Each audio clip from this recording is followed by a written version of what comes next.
Thank you very much.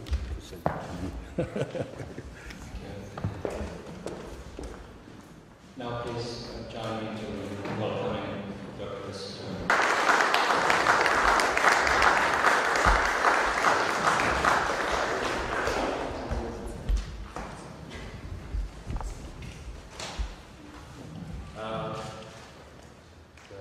How many of you need translation?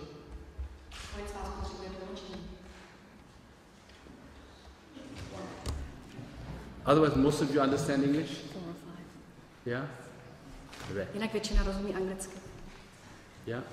So, is it okay if I speak English? We will save time that way. Is that fine? Můžu mluvit jenom anglicky ve tlumočení, aby se ušetřil čas? Yeah? Unless someone really needs translation, someone could sit next Nebo to pokud you. někdo potřebuje tlumočení, možná, že bychom si mohli sednout dopředu společně a já bych vám šeptala. Yeah. Boom the way. Is it all right? Okay. So first of all, I would like to say Tashi, which is greetings in Tibetan language. It's my first time here in Prague, in Czech Republic. It's a great honor and privilege to be here to this city, which I was told is, if not the most beautiful, one of the most beautiful cities in Europe. And obviously I've not been around much, but having been driven around, I did feel the beauty of it, the elegance of the city, and most importantly, the richness of the history. Often, I am asked, and Tibetans are told, that Tibet issue is, if not impossible, almost impossible. Because given the asymmetric power dynamic, in the sense there's imbalance of power as far as China is concerned and Tibet is concerned. In demographic sense, China has 1.3 billion population and Tibetans are 6 million, which is 0.5% of the population. So, but then I often say, and I do believe, and we Tibetans do believe, that history has proven time and again that nothing is impossible. In fact, everything is possible. And then I point at Czech Republic as one of the examples. As shared, initially earlier, saying that world history has enough of examples which prove time and again that even though there might be an imbalance in power, but the truth and freedom do prevail more often than not. So in that sense, we Tibetans take inspiration from the Velvet Revolution, from the Prague Spring, from Charter 77, and especially what former President Václav Havel reflected, represented, advocated, and achieved in restoring democracy in Czech Republic, but also showcasing its moral values to the whole world. From what I know, Czech Republic is a mid-sized country in Europe, and in the world, among 190 plus countries, is one of the countries. But it has unique special status because we look at Czech Republic as a country which was in the forefront against a totalitarian regime, against authoritarian system, and for democracy and human rights. And Czech Republic is an example where, even though there was a asymmetric power dynamic between the Soviet Union and Czech Republic, but Czech Republic prevailed in the end. So we are very much inspired by the history of Czech Republic and the success story of Czech Republic. So it's unfortunate that the former President Václav Havel passed away, a true and a great friend of Tibet, but also equally important, a great person of really highly respected, person of great stature in the whole world. This evening on, the Forum 2000 will be held, and many people from around the world, many prominent people are coming and gathering here in Prague as a respect for his contribution, his moral standing in the whole world, and embracing his philosophy of democracy and human rights being very important in the whole world. So when we are told, Tibetans, that your task is impossible, we always look at Soviet Union, look at Berlin Wall, look at Color Revolution, release of Nelson Mandela, and Czech Republic as examples that we will succeed one day, not just succeed non-violently, and succeed in restoring freedom for Tibetan people. But then some say, well, that's been some time now, and also that's a very European kind of a story.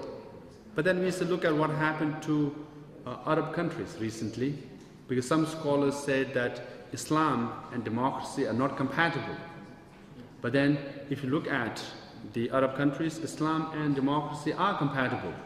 People are embracing democracy in Arab countries despite some violence going on presently. But then some say, now that's too far east. And then we say, what about Asia? Aung San Suu Kyi, who would have thought that she would be released from house arrest and she will receive a Nobel Peace Laureate, and then she will travel to the United States recently for 17 days and receive Congressional Gold Medal. And then she ran the election and she swept the election, and she is a member of the parliament. All these are examples of moral values, but movements succeeding non-violently in restoring freedom and democracy around the world. So in that sense, Tibetans do believe that our turn will come, and come pretty soon. So when that day comes, we will meet in Potala Palace. We also have a church-like holy places in Lhasa. Then you all will be invited to Lhasa as well. And I can assure you, it will be pretty cold, like today here in Lhasa as well.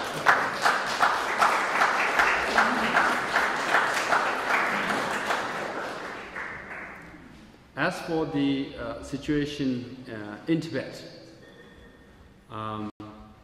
it's really tragic and sad. You'll watch the documentary made by Department of Information and International Relations in Dharamsala, and it's 30 minutes documentary where you will see that 55, actually just yesterday, one more self-immolation, so 56 Tibetans have burned themselves. And of which now 44 of them have died,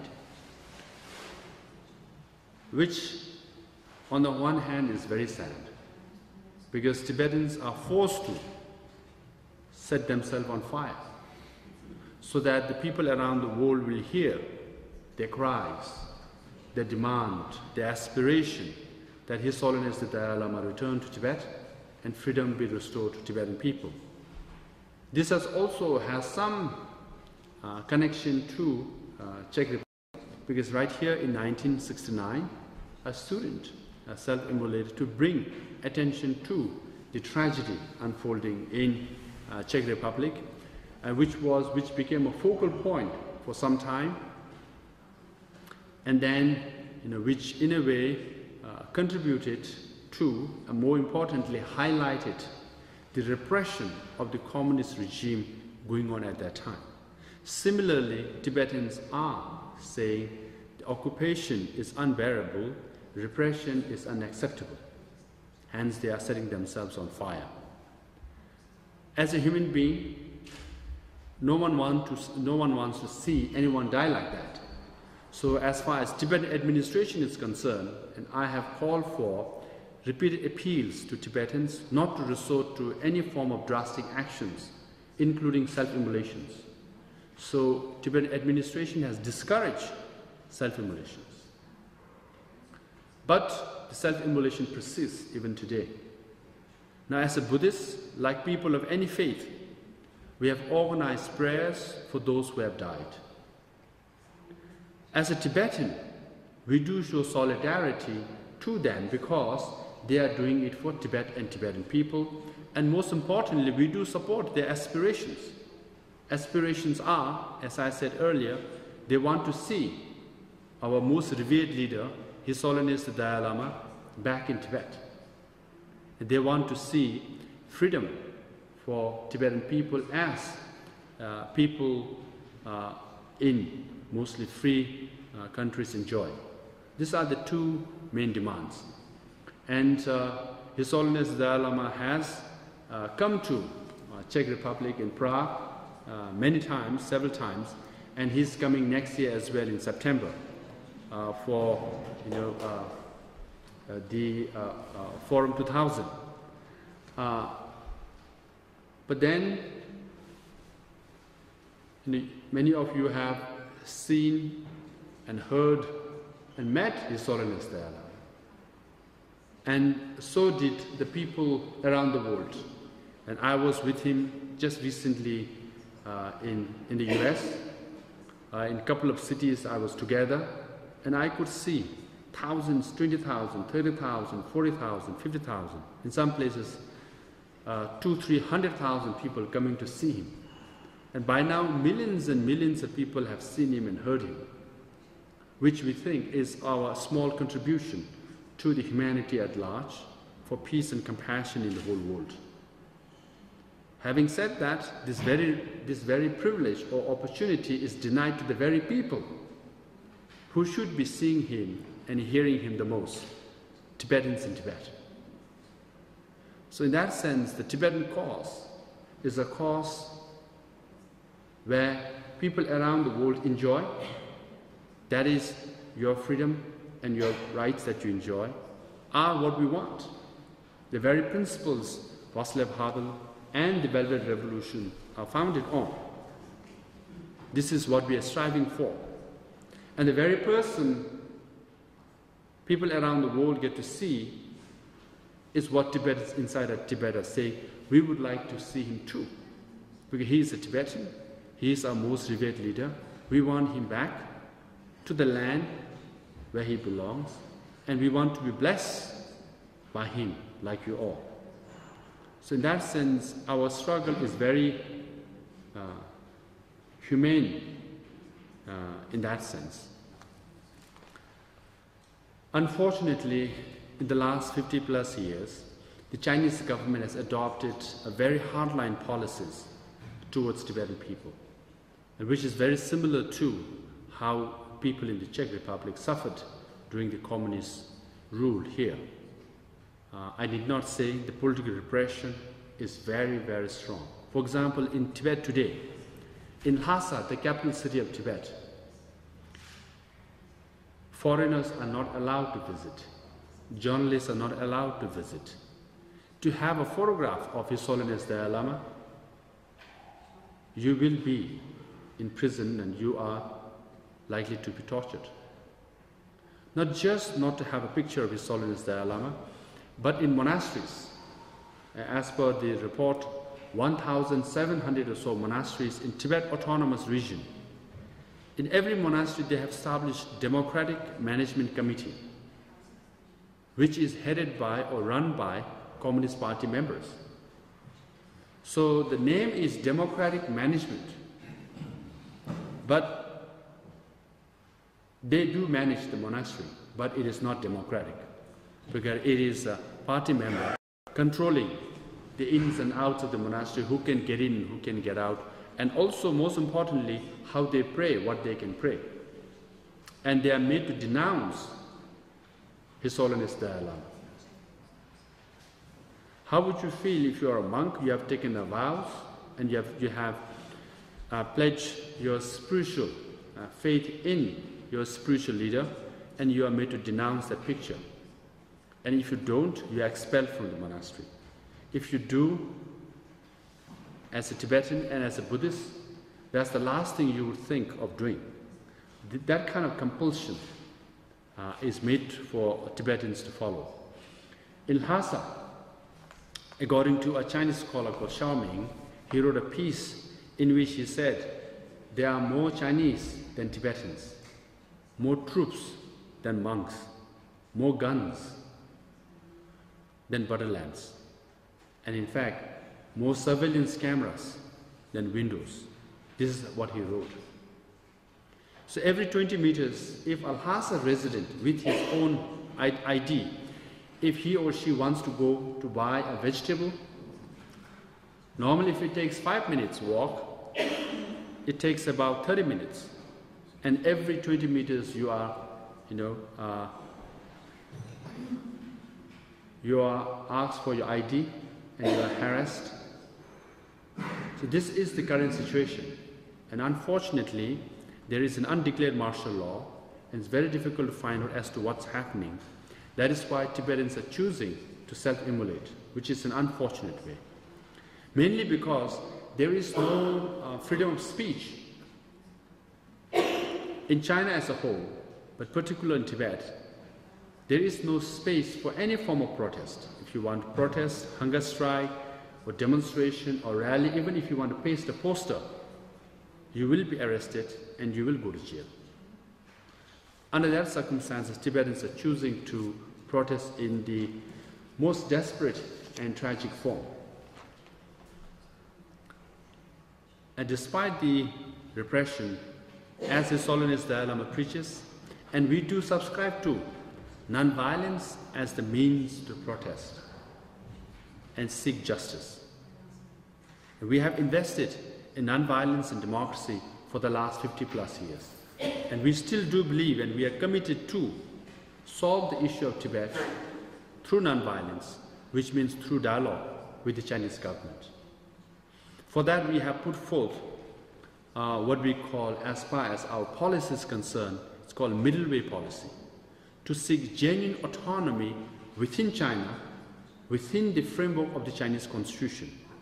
Essentially what we are saying is, if the Chinese government implement their own laws, we will take that as an autonomy. In that sense, we are not trying to seek separation from China. We are not trying to challenge China's sovereignty and territorial integrity.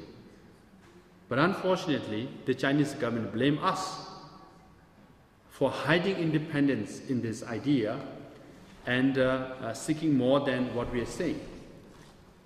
Still, they adopt hardline policies, and since January 2010, we haven't had dialogue with the Chinese counterpart.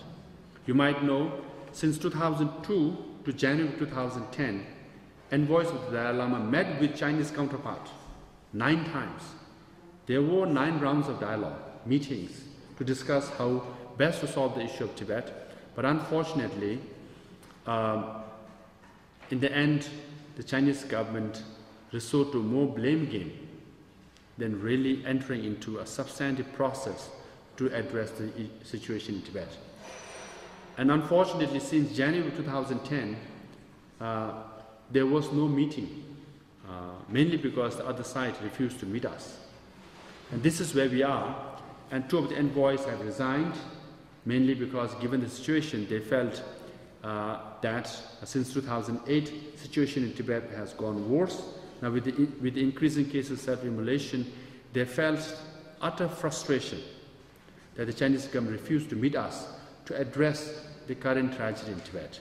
So they have resigned.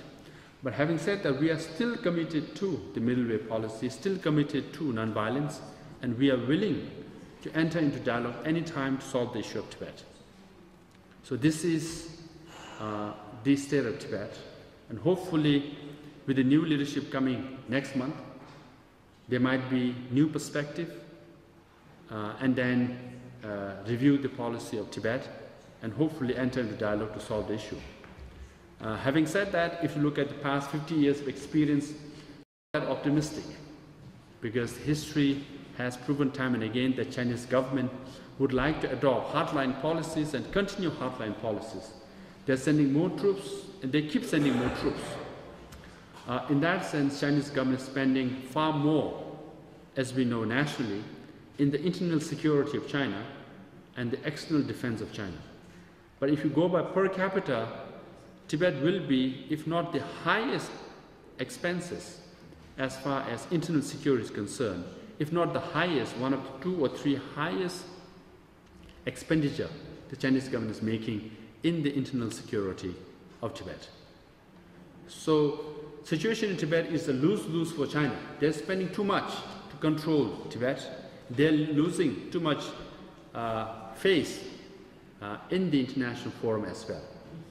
But on the other side, on the other hand, Tibetans inside Tibet are still very strong as far as their spirit is concerned, as far as sense of solidarity is concerned.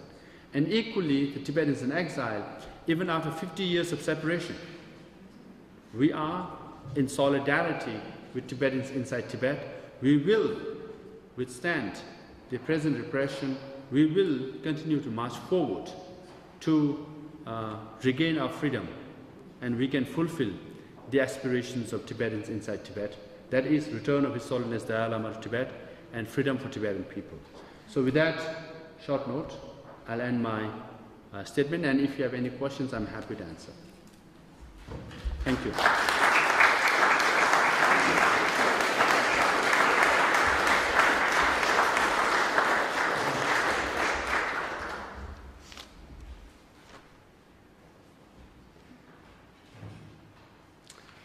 Any question? As I was introduced, I'm in a former communist country. I feel safe, and you should feel safe in asking questions too. I've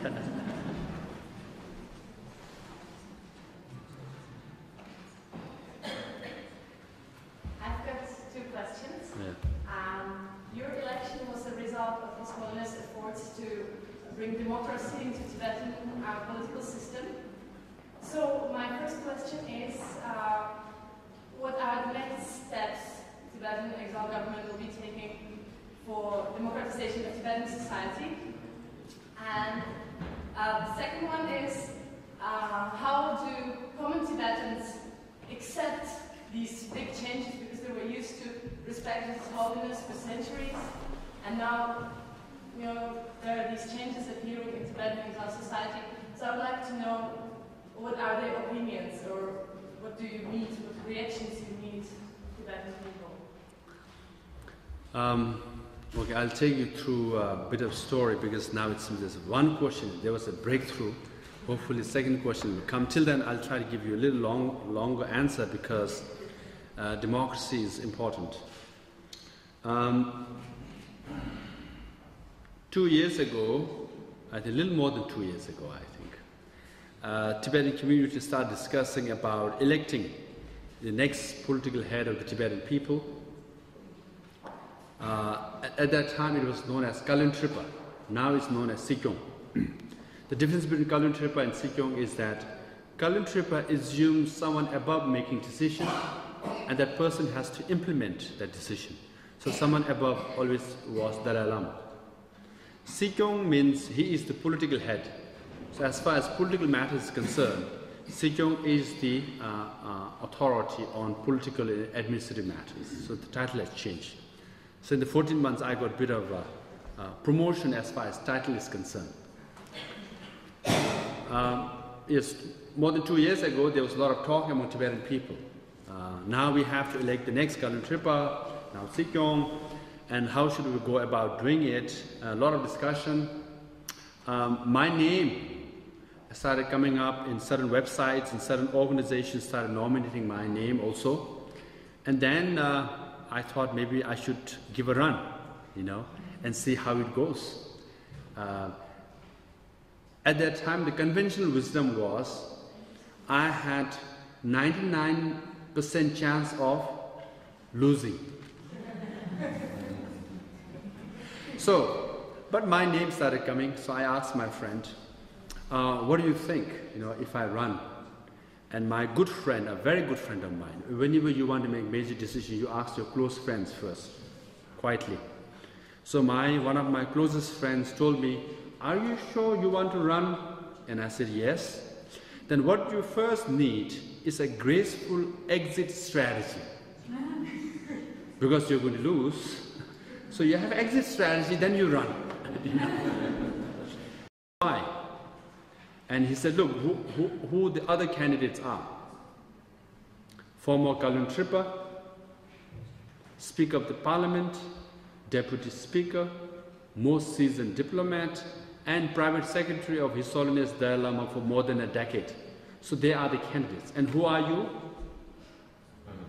I've spent 16 years in America, never worked in Dharamsala, either as a bureaucrat, or as a member of parliament, or as a Kalin or a minister. Now you're shooting straight for the top position in the Tibetan community.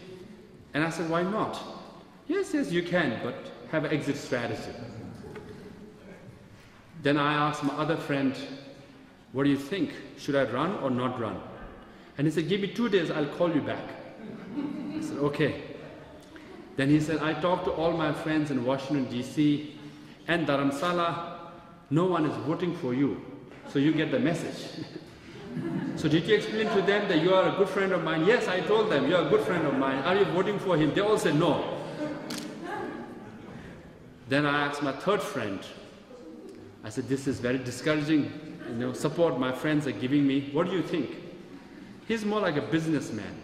And he looked at me and said, "Lobsang, you should run." And I said, "Why?" That's a very encouraging statement. And I said, "Why?" "Because you have nothing to lose." So, with that encouragement, I ran. So I went to all the Tibetan settlements, met a lot of Tibetans, and a lot of Tibetans came to listen to me at least. Then I thought, this is good. Then finally, in the preliminary round in October, I got the majority of the vote in the preliminary round. Then suddenly people started talking as though, "Oh, now Lobsang is 99% winning." You see? But then March 20th was the final round of election. And all along I thought I was going to Dharamsala to work for His Holiness Dalai Lama, work for and work under His Holiness Dalai Lama, because he is our spiritual and political leader. And then on March 10th is when His Holiness Dalai Lama makes the State of the Union address, national speech every year. So I was sitting at the back end of the podium in Dharamsala, and His Holiness read a statement. Then around the end, he said, "I hereby decide to transfer all my political authority to whoever is elected." You are like, "Oh, what is he saying?" Now you have to be the political successor of Dalai Lama. That's a big shoes to fill. Nobel Peace Laureate, global statesman on nonviolence, compassion and peace. And how can you take that responsibility? And all the Tibetans were also anxious, if not nervous. What will happen? Because we have never even visualized a scenario whereby His Holiness will no more be the political leader. Unfortunately or fortunately, no one bothered to ask us, how do I feel, Because everybody was thinking maybe we can appeal His Holiness to stay on as a political leader, he might stay. And I was thinking, yes, that's a good decision. Because if His Holiness Dalai Lama stays on as a political leader, that makes my job a little easier, Because as the head of the administration, you make the decision, and you go to His Holiness, get his signature, and your Tibetan people, hey, this decision is signed by His Holiness. So if you criticize, that might be a sin. So you might go to hell, But if you have to sign yourself, make the decision yourself, and Tibetans look at you and say, hey, you are a human being, you are making all kinds of mistakes. So that shield is gone. So I had vested interest to think that His Holiness will stay on as our political leader. But then we had this grand special meeting of Tibetans from all over the world came and made one final appeal to His Holiness to stay on as our political leader. Unfortunately, we use one sentence that we later realized that was not a wise one. Because His Holiness is a monk, like Lozangem here. And in that appeal we said, no, if you cannot remain as a political leader, could you remain as a nominal head, like the Queen of England? But we can't say Queen because like the King of England. They said, could you remain just a nominal head, like the King of England? That was the request. And he looked at it and said, you want me to be like the King of England? First bring me a queen.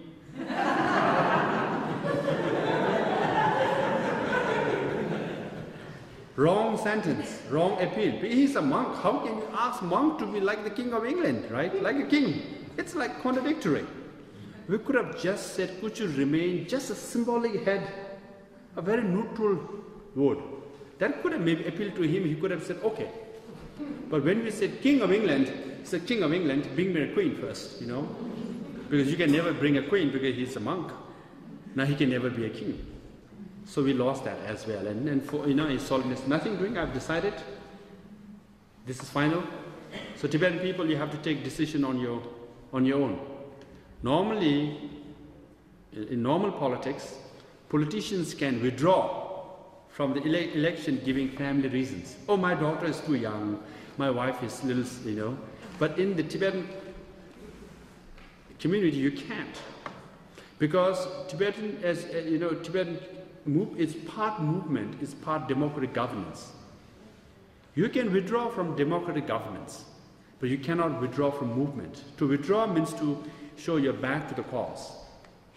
And especially I was the leading candidate then. So in many sense, I had no choice but to stay. But on the other hand, I did do a bit of thinking, and I said, this is a very difficult job. And I said, this is my karma. This is my destiny. And this is the expectation of Tibetan people. Someone got to do this job. It just so happened to be, and I'll do the best I can. And I'll work very hard to fulfill the aspirations of Tibetan people, live up to the expectation of Tibetans, and move towards the vision of a democratic system that His Holiness Dalai wanted us to move forward. Essentially, His Holiness was saying, don't rely on me as an individual.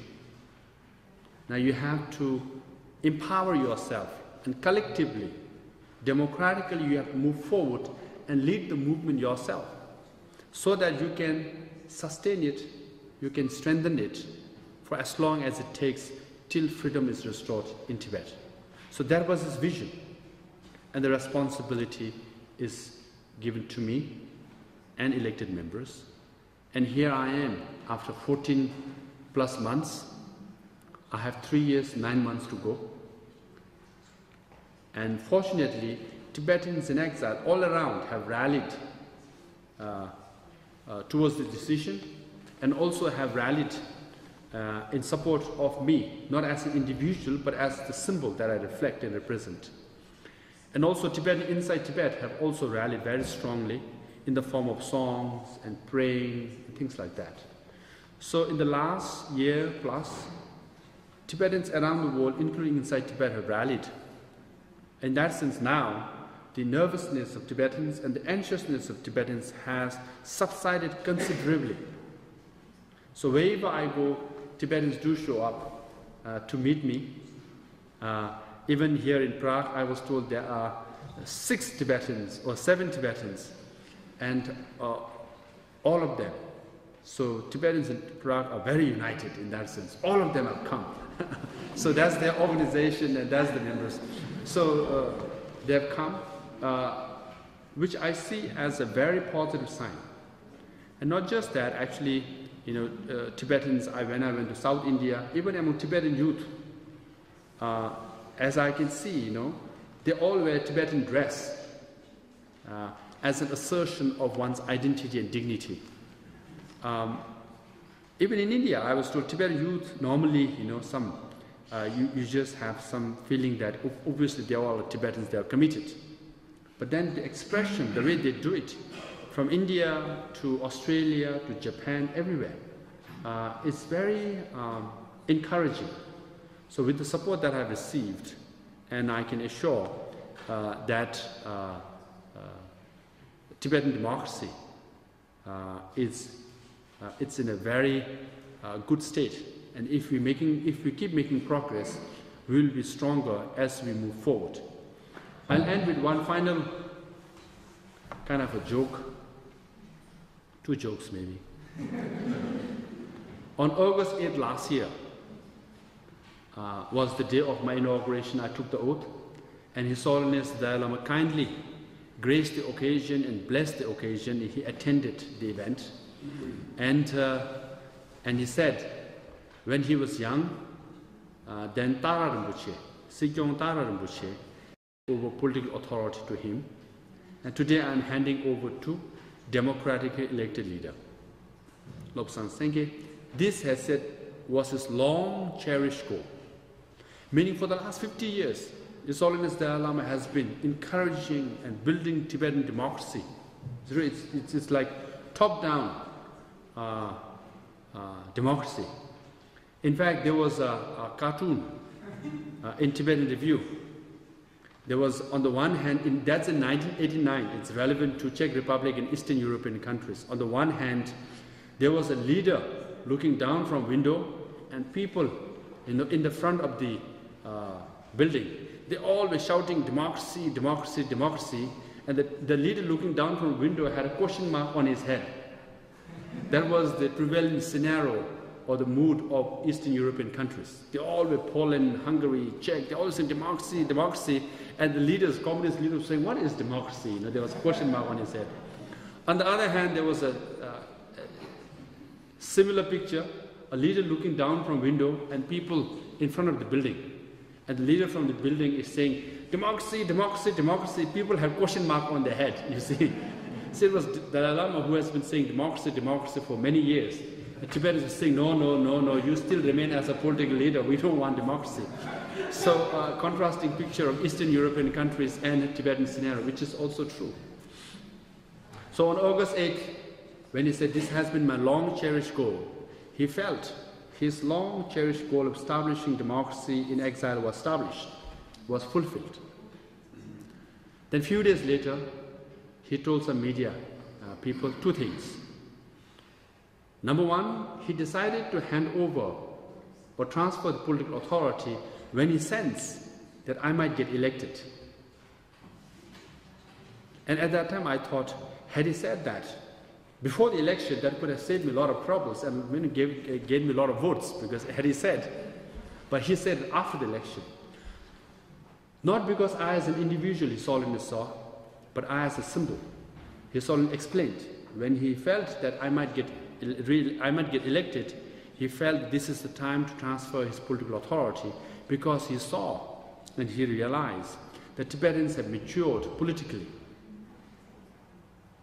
And in democracy sense, people have matured.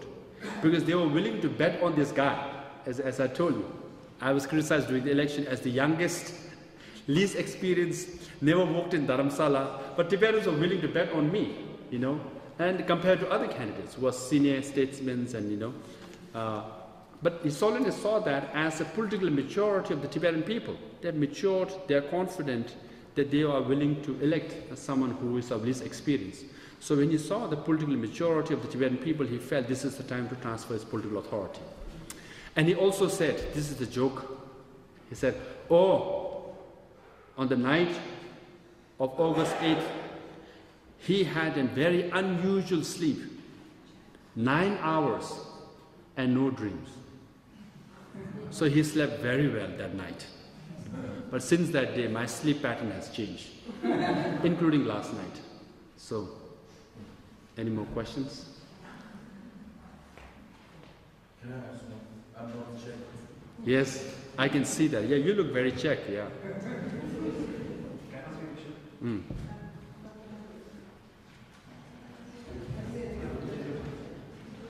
So my question is, I was speaking English with my friends.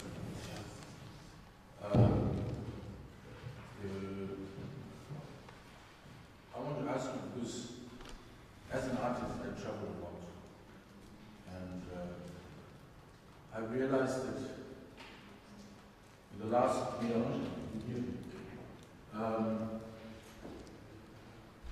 I mean, not only the business people and politicians are influenced or like, they listen to China today, but I realized that many artists, for example, many artists, they are afraid to support Tibet because they get all the time this threatening sort of, or pressures saying that if you support Tibet, then we will not give you visa to China.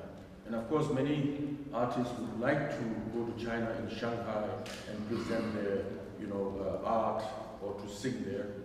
And as an artist, I've tried many times to work with many Western artists, European and world artists, and they always have the first doubt that, I may not be able to go to or have permission to go to China, for example. And also I realized that in the media, journalists are today, for example, we are having 55 or 56 self-nominations. And in the last few years, Tibet was the least reported, issue in every newspaper. And when I talk about this to many places where I go, they always say the same thing. We don't know much about Tibet. Recently, I took a coffin from Bern to Geneva. I dragged a coffin because of the fact that I was so frustrated in Switzerland. After 50-something, only just a few sentences were said. And that is because many journalists are also human beings, and they would like to go to China, and they feel being pressured by the Chinese government, playing these pressure tricks. And I think this is happening everywhere, in every corner, not only in the business and politicians, but in every corner. So, are you doing something? Because I think China is gaining in every front. And it's not only that they are killing Tibetans in Tibet, all these things that we know, but in the free world, China is gaining, their hand to say, shut up, otherwise, we don't give you this. I think soon China is going to command everything here. So is Tibetan government doing something under your leadership to ramify this and to go beyond, to go ahead of this? Because this is, I think, this is a war. That's the Chinese government said that we are waging a war. Are you doing something? Have you thought about this?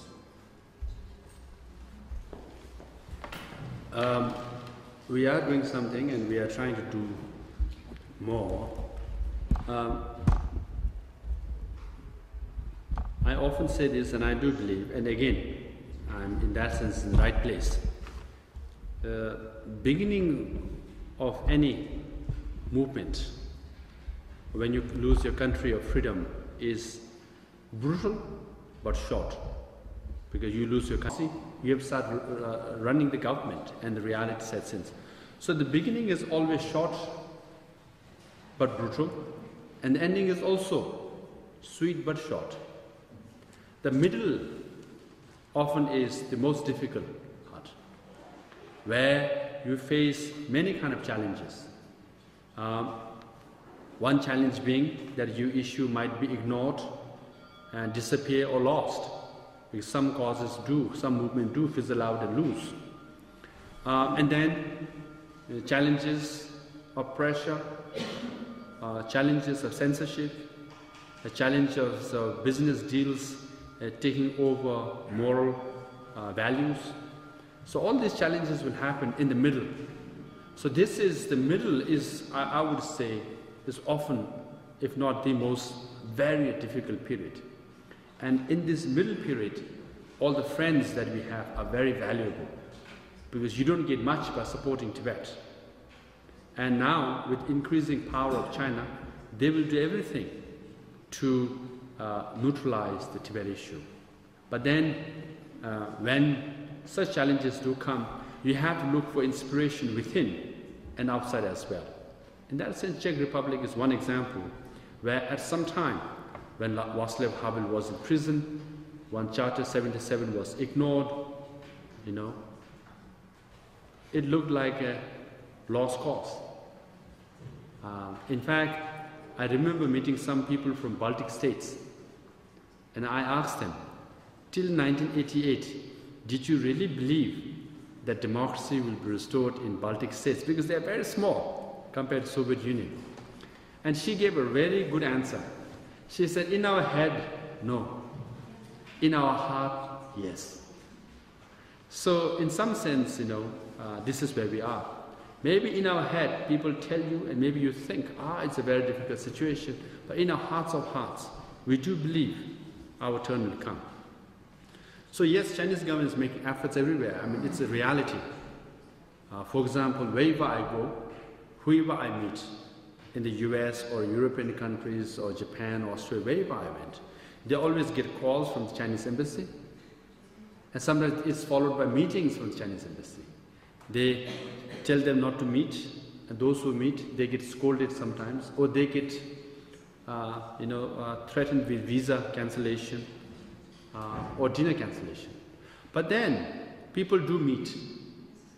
So in that sense, despite all the challenges we have, as I said, despite a scenario where it might seem impossible, we have to make efforts like my visit here, like coming to this church. No matter how small or how big the gathering is, you have to keep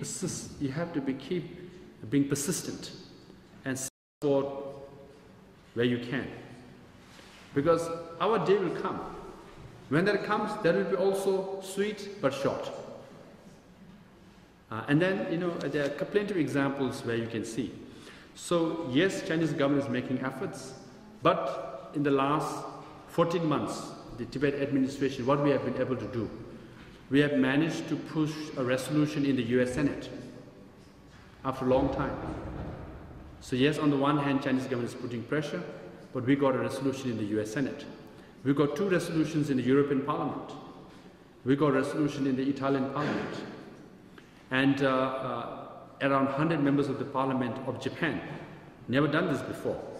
They all came out in the support of Tibet. And the Foreign Minister of Czech Republic have issued statements, and the Human Rights Council, also here, members of the Parliament from around the world have come and shown support to the Tibetan cause. So Chinese government will keep making the efforts, and that's their job. And we have to keep making our efforts. That's our duty and responsibility. And I do believe truth will prevail. Universality of freedom will prevail. So at some time, it depends how you look at it. It depends, it might look odds are against you. But that's when I feel our cause, or Vasudev Havel, anyone, when you are in this kind of movement, and that's when it's worth living as a human being. No? Because as we say in Buddhism, you are born and you die. Life and death is 2 sides of the same coin. You can't escape one or the other. You're born, you die. But what you make of it while you live counts. On the one hand, Tibet's situation is tragic, it's really sad. On the other hand, this is such an opportunity for Tibetan people to be like Velvet Revolution, to be like, Prague Spring, to make history in the world, and to be another example where others will follow and say, hey, Tibetans did it, we can do it too. So yes, despite all the challenges, and we have to keep making efforts, and we are making some gains and some losses, but that's the way movement is. That's why it's called struggle. The English word struggle, it really summarizes it. It's a struggle. Literally, on a daily basis, it's a struggle. So as long as you keep it alive, our day will surely come. I have one short question. Does the government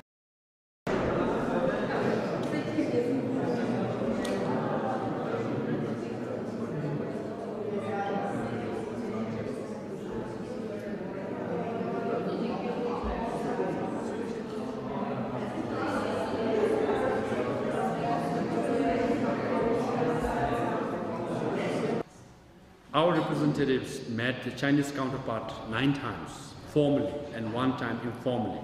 So there have been meetings between 2 sides before.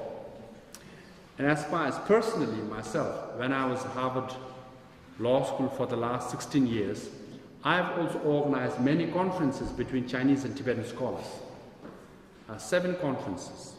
5 between Chinese scholars from top universities in China and Tibetan scholars in exile. So there was track 2 or track 3 diplomacy going on for many years. In fact, in 2003, when His Holiness Dalai Lama came to Harvard, he met with 35 Chinese scholars, one of the very first meetings between Chinese and Tibetans. And in 2009, between 100 mainland Chinese scholars and His Holiness Dalai Lama. Nowadays, we meet many Chinese. Just yesterday in New York, His Holiness met with 100+ Chinese students and scholars. I gave a talk at Harvard 1 week ago, 10 days ago, and then of 200 or so in the audience, I think 30%, if not 40%, were Chinese, and 75% of the questions were asked by Chinese. I gave a talk at University of Minnesota. Again, a lot of Chinese students and scholars came. So I gave a talk at Fletcher. So we make, constant efforts to reach out to them and, in fact, interact with them. Now, presently, there has been some interactions because some people think that, again, coming to your point, some people think that, oh, Tibet issue is so toxic, you can't touch it because if you touch it, you're going to antagonize Chinese government and you might lose visa. That's a zero-sum mindset, that if you do something, you will not gain or you will lose something. But actually, Chinese, mainland Chinese, come to Dharamsala many, many times. What is less known is that His Holiness Dalai Lama gave a teaching in Bodh Gaya in India this year. More than 200,000 people from 63 countries came. And on one corner was 10,000 people from Tibet. They've just come from Tibet to seek the teaching. And right in front of His Holiness Dalai Lama was 1,100 Chinese from mainland China seeking the teaching. So in Dharamsala, we get many mainland Chinese who come to Dharamsala to seek Buddhist teaching. Irony is that China is still, they call themselves a communist country, but the irony is the largest religious group in China is Buddhist. In fact, the largest Buddhist in the whole world is in China. 300 million Buddhists is in China. So of the 4.5 to 5 million tourists who go to Tibet every year, 90% are Chinese, and many of them Buddhist. Even artists, they think that they need exotic certification to be an authentic artist. So they go to Tibet and say, hey, I've been to Tibet, I took a picture near Potala Palace, now I'm a genuine artist, There are group marriages in Tibet. It's published, it's travel agencies, they publicize. We organize group marriages for Chinese to marry in Tibet. They do go. So there is this element in China where there are millions of Buddhists who are interested in Tibetan culture as well. So there has been some contacts at some level. So Chinese journalists, they come to Tibet, to Dharamsala, sometimes to get information. Sometimes they want to interview you, but hardly anyone publishes anything you say. But they do come. But then let's see what happens next month with the 18-party Congress when the leadership changes. So Xi Jinping is likely to be president, Li Keqiang as the prime minister, Wang Qishan as deputy, so we can, Liu Yangchao, these are the names being mentioned, So let's see what happens. And then we will know as to how they perceive the world and what are the policies towards America in general, Asia in particular, and Tibet as well. So after the 18-party Congress, we might have some clarity, or at least some indication, how they might look at Tibet and deal with Tibet. Till then, I think it's too early to say whether we will have substantive dialogue or not. But some kind of interaction keeps going for many years, and it will keep going.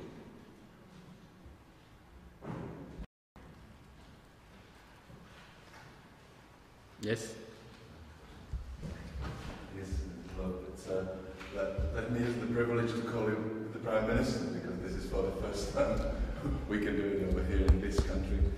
We'll wish you all the best and good luck. And you just mentioned the resolution which was passed by the House of Representatives in the United States and in the Senate as well. In the Senate. In the Senate. So it's in a committee and the procedure goes on. And my question is with respect to the international institutions.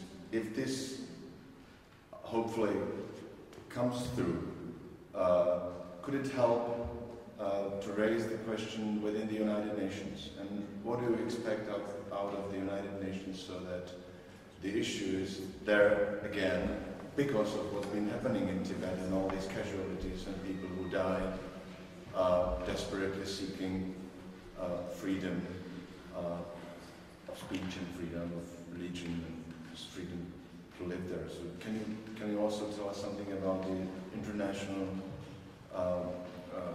what do you expect out of the United Nations and other international institutions? Thank you very much. The United Nations, particularly UN General Assembly, passed 3 resolutions in 1959, 61 and 65, calling for human rights of the Tibetan people, and one in 61, I think, called for the self-determination of the Tibetan people.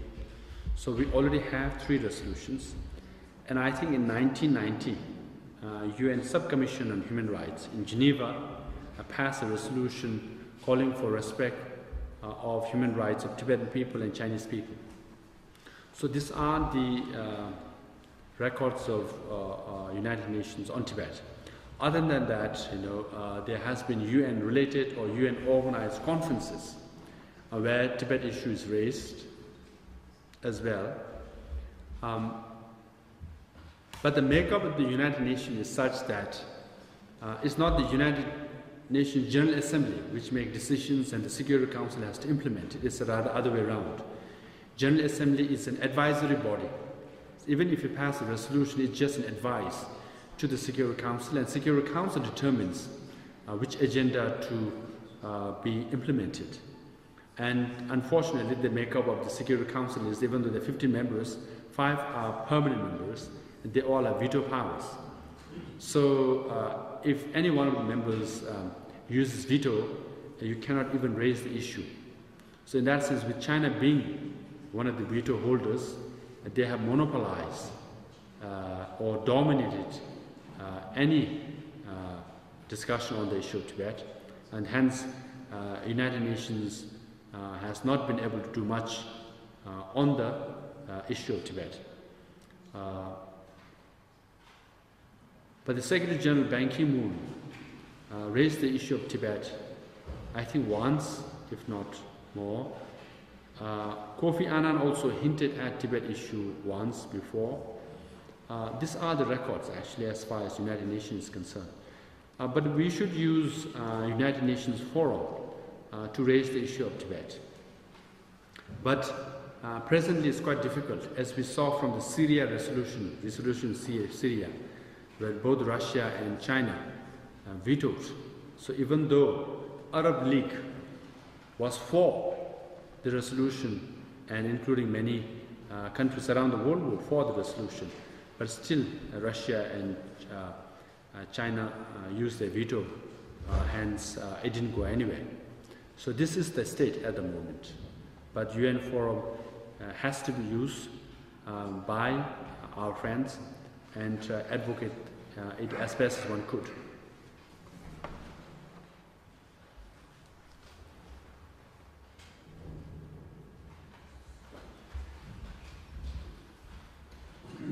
Oh, your question was answered. Já bych se rád zeptal, jak tu svobodu Tibetu vnímám, co očekává sám člověk z Tibeta, že se to nezmění.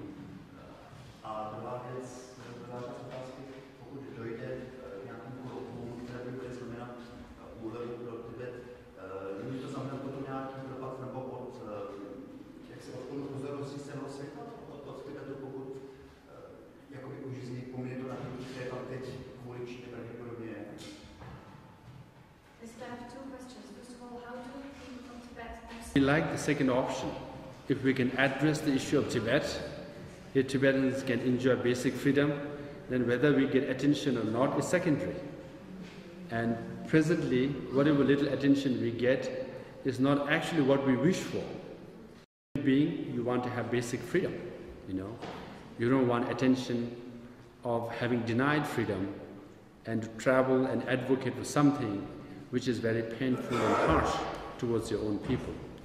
So whether we get attention or not, if Tibetan people in Tibet are better off with freedom and basic, the genuine autonomy, and that's the deal we will take. Now, as far as your first question, how do Tibetans in Tibet feel? I think it's been made very clear by protesters in Tibet and especially by the self-immolators. They want His Holiness Dalai Lama to return to Tibet, and they want freedom like any other human being. So this is what they want, and this is being made clear through their sacrifices, through protests, through letters, through videotapes, through songs. So if you want to watch some songs sang by Tibetan artists, you can go to YouTube, and it's translated in English as well. So in many forms, Tibetans in Tibet have made it very clear. Particularly till 2008, anywhere from 2,000 to 5,000 Tibetans flee to India. Now after 2008, the Chinese government has put a lot of restrictions on the government of Nepal. Hence they are controlling the border areas. That's why the Tibetans fleeing have decreased considerably. Still, up to 1,000 Tibetans come to India every year, and we provide them education and welfare by the Tibetan administration. So still Tibetans in Tibet are continuing to flee, which means Tibetans are not happy with the present arrangement, and Tibetans are not able to accept the repressive policies of the Chinese government.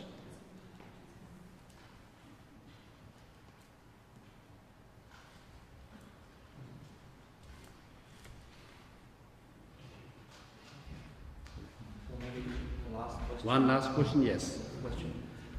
We have been experienced many times the visiting of His Holiness Dalai Lama in the Czech Republic. This is not a spiritual question, it's a political question. How about the possible visit of the Karmapa Lama, of the spiritual leader Dalai Lama, here in Europe? Why he had not been yet visited Europe? He had been in USA already, but not in Europe. What is the political reason that he cannot come to Europe as well? I think that is mainly related to the Indian government. And Indian government has allowed Karmapa Rinpoche to visit various places in India, and then he has visited US also. And I remain hopeful that he will visit Europe as well. As far as Tibet administration is concerned, he should visit wherever his followers are. Having said that, given his age, and he is doing it, he should focus on spiritual matters also, which is of more importance to him, we feel, at the moment. So I think I remain hopeful that he will visit Europe one day soon. With that note, my first visit to Czech Republic and safe visit to Czech Republic, I'm very encouraged and inspired that here I am. I have read quite a lot about Czech Republic, and especially Václav Havel's book, The Power of the Powerless. And in many sense, I thought he was supporting my profession, because I'm a lawyer by training. So when he says that whenever an authoritarian regime suppresses its own people, they always use law as a justification. And one should use the same law to seek redress and freedom for yourself. In that sense, if the authoritarian regime implements its own laws, you get your basic right. If it doesn't, you expose the double standard of that particular government, that it uses law to repress people, but it does not use law to give freedom. So I thought that was very encouraging. And then taking a page from that book, I read the Chinese Constitution, provisions after provisions, and the Minority Nationality Act, provisions to the Tibetan people inside Tibet, because I had a radio program for 13 years, and every week I used to have human rights, democracy, and rule of law. So one time I did that, telling Tibetans inside Tibet, this is what Chinese Constitution says. You have cultural rights, you have linguistic rights and all that. Whether they implement it or not, it's a different matter, but they should know what their rights are so that they can at least advocate within the means of legal framework. So taking a page from his book and greatly inspired by his life and the hard work of the Czech people. You have lived through your own history. Not so long ago, you were under communist regime, and your people were denied your basic freedom. But then people of Czech Republic felt this should not happen. We are human beings. We should get what people in free countries have: basic freedom, as enshrined in different constitutions. And then no one thought in late 60s, and especially 70s and early 80s, democracy will really come to Czech Republic. When Václav Havel was in prison, I'm sure some of you or your parents might have thought, oh my goodness, this will be our life and we will see this and we will die like this. But then 1989 happened and things changed, and changed rather rapidly. And that whole era, 1989, will go down in the history of the world as a very, very important year, 89, 90, because that's when authoritarianism was replaced by freedom and democracy and human rights. And then, it replicated later in the Color Revolution. Now still is replicating in Arab Spring. Now it will definitely replicate in Asia as well. So there has been waves of democracy coming and going from time to time in history. So hopefully the chapter of the Velvet Revolution will continue in Tibet as well. And one day we will say, well, Czech had its own spring, and Tibet had its own spring. And we will meet in Tibet one day soon. Thank you.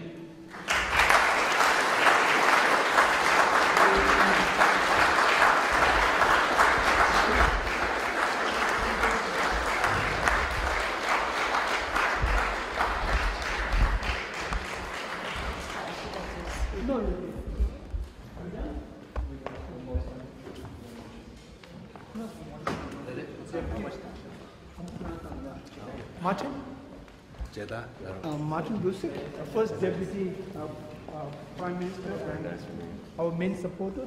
Catherine Yates, head of the Green Party and former president of the Tibet group in the parliament, in last parliament. We had the opportunity to be a part of the government, and we pushed through the resolution within the government as well as the parliament. So, and it was a big pleasure. Can I thank you? This white scarf, this kata, as you. Thank you very much. It's very kind of you to come here. Thank you. So the white reflects purity of heart. It has 8 auspicious signs.